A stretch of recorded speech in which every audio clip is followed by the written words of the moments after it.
3, 2, 1, let's go! Ayan guys, ito po pala yung chinekat namin nakaraan. At ayan po, nakita namin. Kaya aladala po namin yung referee. Natayan namin sininahan nyo, di ba? Nakita nyo naman, quality. Malisa. Ginawan po namin ng paraan dahil natupi na po yung iba. At ayan, nag-okay na po. At syempre, binalutan na din po namin dahil makita na naman po namin na walang balot. At ayan, sinayos na nahusayan. Diba? Ganyan, dumaraw ang mga MSP. At syempre, natingin-tingin kami sa paligid dahil maganda ang view. At nakisama ang panahon sa aming paggalaw. Medyo maulin din po at hindi maulan. At ayan na guys, kung nakikita nyo, pinitler na po. At dahil isang salita, ayan, maya-maya. At ayan na nga guys, kung nakikita nyo, diba? Nasalpak na ayan, titesting na namin yun kung uwi na siya or hindi.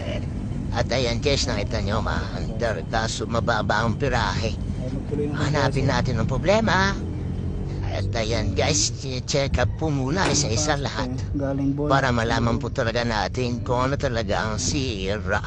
Parang sa tingin po namin, sira ang compressor na ito. Kaya ayan guys, kini-check up pa namin ang husay yan. Kung nakikita nyo naman, hinahawakan dahil pinaparamdaman kung umandar o hindi. At ayan na guys, pati yung mga sakit po niyan.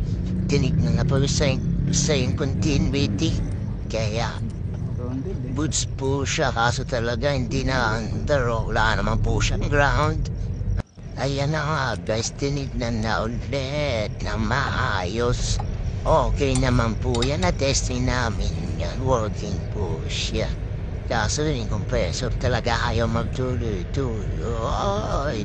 At ayan guys, kung nakita nyo na under na siya. Kaso mamamatay ka agad yung compressor. Kaya ang problema po ay compressor. Ayan po guys, sa mga gusto mong pa-schedule ka, message na sa page namin. Salamat po.